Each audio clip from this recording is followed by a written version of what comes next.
I think shaping up character, which is a very relevant question, all of us have things that we need to improve in our character. It requires a person to look deep inside themselves and say, what exactly do I wish I was doing better? Before you even seek more knowledge, are you able to be honest with yourself and be able to make a list for yourself? These are the things I wish I wasn't doing, and these are the things I wish I was able to accomplish in my life. That's number one. And there should be a list of things you could eliminate from your life, and there are a list of things that you wish you could have added in your life. And of the things you could have eliminated, you have to really now start asking yourself, how do I get rid of this? For example, somebody has a problem with any kind of addiction, be it drugs, alcohol, pornography, whatever it may be, some kind of addiction. Well, these addictions, they usually happen at certain situations. Some young man's home by himself. He gets home from school early, parents aren't home yet, he's got an hour and a half to himself in the house. Guess what? That's when trouble strikes. So you identify, yes, I do this bad thing, but I do it at a particular time in a particular situation. So maybe if I change something about that time and that situation, it'll help me. I know I have a problem at home being by myself. Maybe I have to figure out, maybe I could stay at school later. Maybe I need to fill that time with something more productive. At the end of the day, evil deeds are about a misuse of your time. That's what they boil down to, practically speaking. Is it too much time on your hands? Too much time on your hands. You're not keeping yourself busy enough. I say for young people especially, you brothers and sisters, they need to keep themselves busy. From the moment they open their eyes until the time they close their eyes, they can't even keep them open anymore. They should be just busy doing stuff. And even if that's sports, it's okay. It doesn't have to be like you're studying Quran all day. It doesn't have to be that. You could do religious activity, but anything productive. You get a job somewhere, you start getting an internship, you start doing some research, you get into sports or whatever it may be, but you're keeping yourself productive. The first thing in fixing our character is getting rid of evil deeds. Like I said before, do no harm. And part of that is making really good use of your time. I can tell you something personally about myself. My parents left when I was sophomore in college. I used to live in New York City by myself, and my parents aren't even here. So nobody looking over my shoulder saying, hey, what you're doing isn't right. And I wasn't even all that religious at the time. But you know what? I stayed out of trouble entirely. Why? Because my day began early morning, getting ready for commute, going to work, going from work straight to school, from school back to work, from back to work, then I used to go back to the masjid and study some Arabic and then go home. I didn't have time for anything else. Even if I wanted to do messed up things, I couldn't. Because I busied myself. And that's one of the big problems I see today is people have, especially our youth, have way too much free time. They don't think they have to do anything. But she says, look, I don't have no time. I got all these guys calling me. I got 3 girlfriends, the guy says. I'm really busy. That means you do have way too much free time. This is a function of one being in horrible company. Okay, so you're doing something you shouldn't be doing. Obviously. Right, obviously. And why does somebody end up in that situation? I argue most of the time it's because of our company. The Prophet told us, alayhi salatu wasalam, may peace and blessings of Allah be upon him, Al-mar'u ala dini khalilihi. A person depends on the religion of his friend. Our friends make up who we are. The Arabs have an old wise saying, قُلْ لِمَنْ تُصَاحِبْ أَقُلْ لَكَ مَنْ أَنْتَ. Tell me who you spend time with, I'll tell you who you are. That's what the Arabs tell us. It's an old wisdom they have. And it's very true. Who you spend time with is a reflection of who you are. You can't say, man, I got some messed up friends. That means you're messed up, buddy. It's a reflection of who you are. The Prophet told us, Al-mar'u mir'atu akhihi. A person's a mirror of his brother. Brother here also means friend. In other words, looking at your friend is like looking in the mirror. So people of good character, if you're hanging out, your character obviously is going to change. That speaks of your character. But you're hanging out with people with bad character, who are having all these girlfriends or girls that are having all these boyfriends. Then there's no surprise you end up in those things. Makes sense. How come, just to roll off, to go off this for a second before we go to the next question, why is it so hard? People get motivated to go to a football game, to a basketball game. They get motivated, sometimes even play Xbox. But sometimes, when you try to encourage people to get together, we're going to have a khalaqah, right? We're going to talk about a certain topic of Islam. Come to my house. Or we'll watch a lecture, we'll watch Nouman Ali Khan, or someone else. Hopefully something better, okay? Yeah, but you get what I'm saying. Yeah. A lot of times the motivation's not there the same way it is for some of these other things. Yeah. Why is that? Have you seen this? Sure. I mean, there's different kinds of people. Alhamdulillah, there are people, especially in the Muslim community now, that have found motivation. And they're really driven to do things. And they get really frustrated because their friends aren't motivated, right? First of all, you have to be patient with your friends because you weren't always motivated yourself. It took a while to get you to a certain point, right? And you can't give up on your friends. You can't say, oh, they're not motivated, forget it, I won't even call them the next time. No, you keep calling them. You keep inviting them. You pester them, you pester them, you pester them until they finally listen this one time. Because all it takes is one reminder coming out of somebody's mouth, and by Allah's permission, that reminder is like a bullet that goes through any bulletproof vest and goes right into the heart. And it hits a person and it can change their life. My words and your words can't change anybody. But when Allah puts power in our words, He decides one time for this one person, it could be 1 million people watching this video. But there's one person sitting there that these words will reach, and Allah decides it's going to change their life, and He can. And if Allah doesn't say that, we could talk till we're blued in the face. Nuh alayhi salam probably definitely a much better speaker than we'll ever be. He's talking for how long to the same audience? 950 years, nothing changes, right? Which means for us, we can't quit reminding, and we can't quit remembering that Allah is the one who changes people. And motivation is like that, it'll come over time. Like Umar, my favorite example, Umar radiallahu anhu, was 5 years after he became Muslim. The Prophet started delivering his message, for 5 years this guy was not Muslim radiallahu anhu. The question is, what was he doing for 5 years? We understand how he became Muslim, that's a later story. But if you ask what's he doing for 5 years, you could basically answer that with one word: partying. Guys going out hunting, horseback riding, beating up some dudes, drinking. This is what he was doing. He was busy partying. So if you call him, hey, let's have a discussion about the purpose of life, or about the afterlife, or I gotta go shoot some spears or something, you know what I'm saying? He was busy. There are people like that even today. Hey, you want to go to a lecture? Nah, man, I gotta catch a movie. No, there's a game. It's game time. It's Sunday afternoon. It's football time. It's whatever, you know. People have things they're doing, but you can't give up on people like that, because Allah describes their hearts like a rock that's got water inside, and you keep tapping at it, and you tap at it, and you tap at it, and eventually, a little tiny crack. And when that crack happens, water comes out, just like faith comes out. Yes. It's just like that, faith comes out. So some people, it's easy, they just completely transform overnight, and for some people, it takes a long time. And we should be respectful of that and not give up on those kinds of people. Keep knocking on the heart. Hopefully that water will come out. The first crack had already been caused.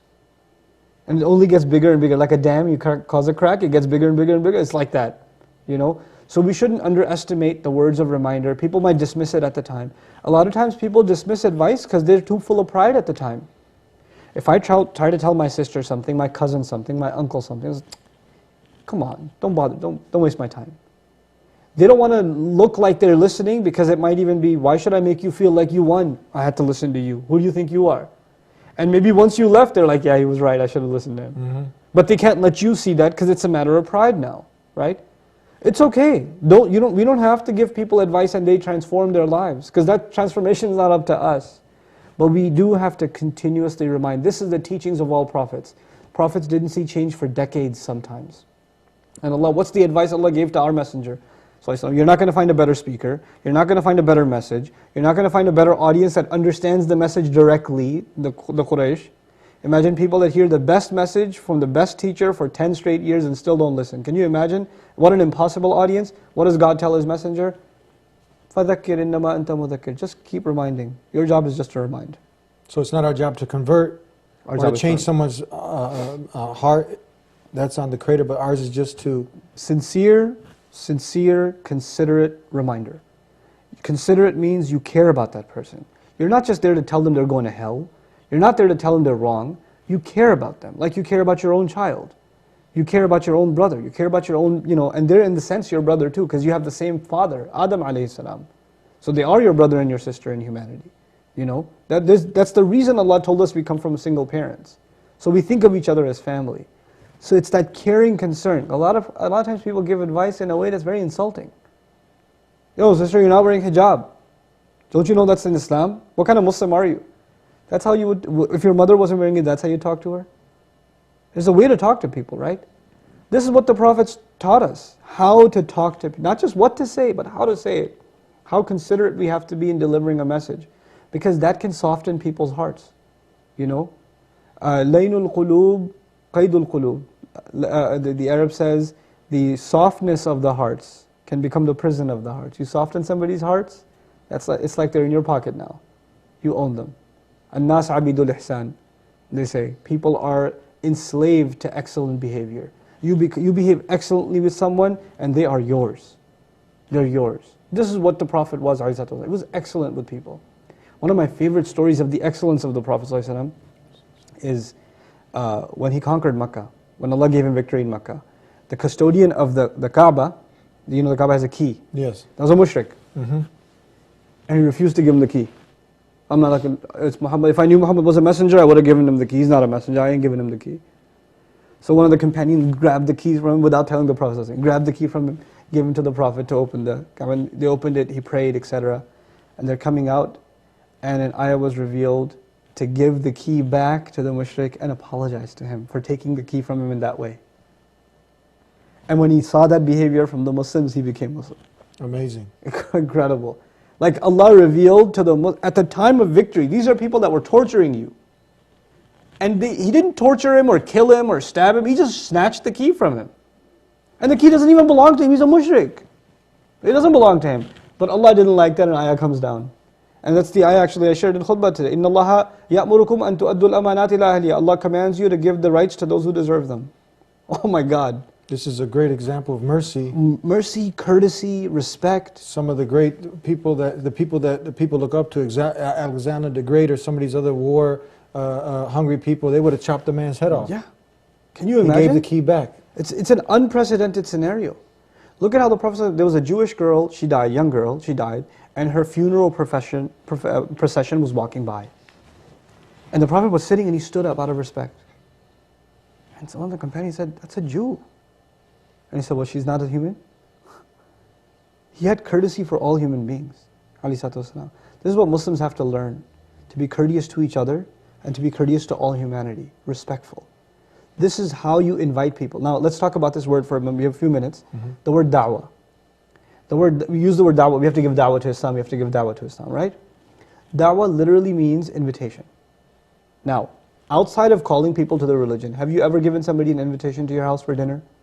For lunch? Come over to my place. We'll talk. Is it possible you insult someone, make someone feel little, insignificant, worthless, and then invite them to your house? And even if you did, would they come? It's impossible, isn't it? The very word da'wah means that you have extended respect, courtesy, kindness to somebody else, so much so that you're ready to invite them to your own home. That's what da'wah is. If we forget that basic meaning, we're not able to carry this message to anybody. We're not. It's not about the arguments, it's not about proving whether God exists or not, or whether this is correct or that's correct, or this text or that. All that's later. All that stuff is later. The first thing is an attitude of inviting people to something beautiful. Just like you have a wonderful meal at home, I want to share it with you. There's plenty to go around. And what an amazing meal. The more we share, the more it increases. Instead of going down, you know. That's why I want you to share. I want more for myself and more for you. That's the beauty of this religion. And we Muslims shouldn't lose sight of that. And it's very tragic that we're losing sight of it. What I'm going to do, how is it my fault? If God is all powerful, then I'm not really doing anything. Somebody else. And if someone has a hard time understanding that, you know, if it's the first problem, if God's under complete control, then I can't be held responsible. If somebody was having a conversation like that with me, the first thing I'd do is slap him. Why'd you slap me? It's like, it wasn't me, it was God's decree. You can't blame me for that because it was predestined. That wouldn't work. Would they buy that? Would they be happy with that? No, not at all. Because now I'm saying it's not my fault, bro. It's God's decree. They even know that at a practical level this makes no sense. They know that. But you know why they believe it, or they want to believe that, or they want to argue that? Because they want to do some bad things and they don't want to be held responsible. Just like I just did something bad, and I wouldn't really do that, but I'm demonstrating that they don't want to be held responsible. That's the psychological root of this problem. The second thing I'd share is I have a lecture online somewhere. I don't know how everything I say ends up on YouTube, but I have a lecture there somewhere on the story of Adam alayhi salam. Because the Quran does not make a chapter out of decree. Rather, the Quran teaches the lessons of decree from the story of the first human being, teaching us that if there was any human being that had the right to ask, hey, you already knew I was going to end up on earth. What do you mean I ate from the tree as punishment, I got to go on the earth? You already knew all of that. If there was any human being who could have argued God's decree is entrapment, who could it have been? Adam alayhi salam. We learned the solution to this problem in the Quran from Adam alayhi salam and his story. So a careful study of his story, little by little, is very important. And at the same time, you know what Shaitan said? Oh, you planned this whole thing against me. You made me slip.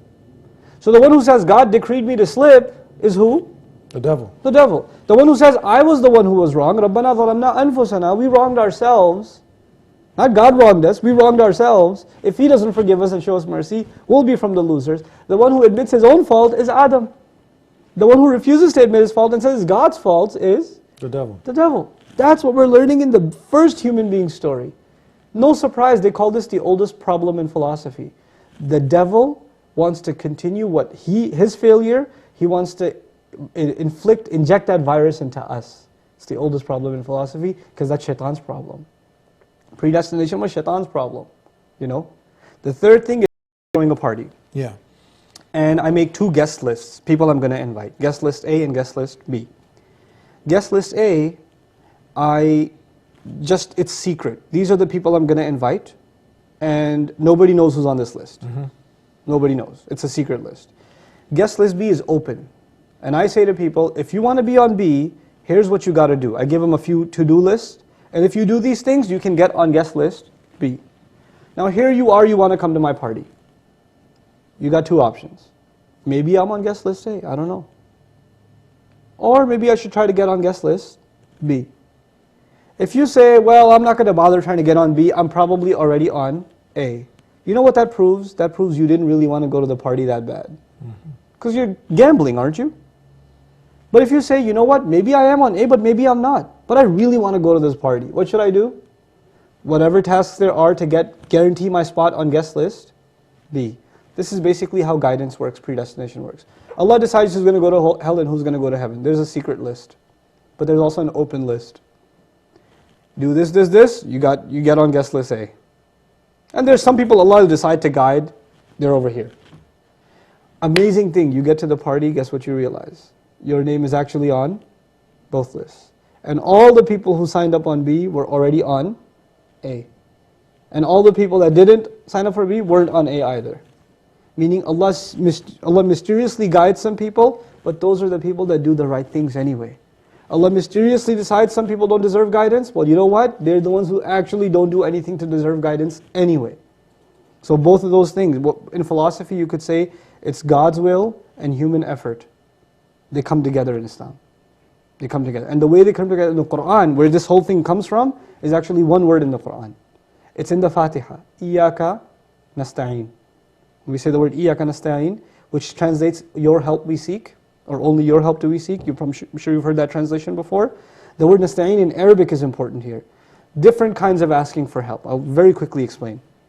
If I had a flat tire, and I sit in the car listening to the radio, you walk by and say, hey buddy, could you help me change the tire please? I'll pop the trunk for you. And I sit in the car while you're changing my tire. That's asking for help, but that's a pretty retarded way of asking for help. Now imagine I had a flat tire, I got out myself, I pulled out the jack, I'm trying to crank up the car, but I'm not strong enough. You walk by and say, hey Eddie, you look like you work out, come on, help me out over here. I put effort in, and then I asked you for help. That's called nasta'een. Asta'inuka, I'm putting effort in already, and now on top of that I'm asking you for help. You know what we learned from that? The only time you and I have a right to ask Allah for help is when we do what first?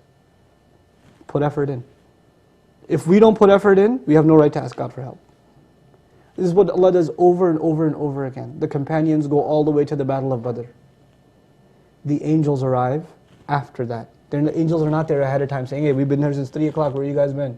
No. You got to make the effort first, then the help arrives. What happens with Ibrahim a.s.? He's thrown in a fire first, then it's cooled. Human effort first, Allah's help later. But both of those things come together. And that's essentially what predestination is.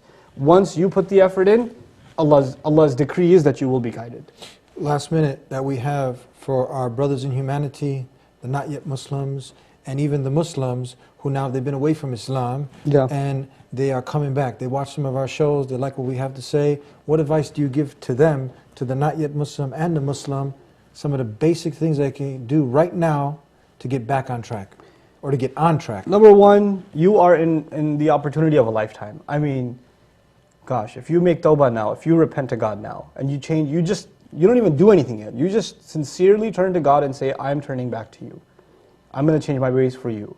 Then you are in a better position than any scholar, any worshipper, any Muslim on the planet. Why? Because your slate is entirely clean. That's what tawbah is. And not only that, Allah adds another incentive. Maybe you have this endless mountain of sin behind you, and you're wondering, how could I just get rid of all of that? God's promise, He takes those mountains of sins, فَأُولَٰئِكَ يُبَدِّلُ اللَّهُ سَيِّئَاتِهِمْ حَسَنَاتٍ Surah Al-Furqan, 25th surah. Those are the people, the ones who sincerely repent to God, or turn back to God. He will take all of their endless mountains of evil deeds and convert them to good deeds, just because they repented. So not only are you starting at zero sin, you're starting at billions of good deeds, because all of your billions of bad deeds have actually been converted, just from that one act. This is the opportunity you're sitting on. And Allah knows the one who procrastinates, the one who holds back. And Allah describes that person on Judgment Day, and that person says, they're about to go into paradise and a wall is dropped. And they're like, what happened? We were going to come. And one of the first responses is, وَلَكِنَّكُمْ فَتَنْتُمْ أَنفُسَكُمْ وَتَرَبَّصْتُمْ. You put yourselves on trial, you kept yourselves from coming forward, and you procrastinated. You said, I got some time, after this weekend, one last party, then I'll change. One more Ramadan, then I'm good. One more, well, just a little bit more, just a couple more semesters, and then I'll stop. You were the people that procrastinated, so, well, it's dropped. You can't be from us anymore. So this is the opportunity you have to avail now. You and I have no time left. There's no time like now to make tawbah. So don't think you have time left. I shouldn't think I have time left. This is why the Prophet ﷺ look at him. His status compared to us. He used to make tawbah to Allah. He used to repent to God, ask Allah for forgiveness hundreds of times every day.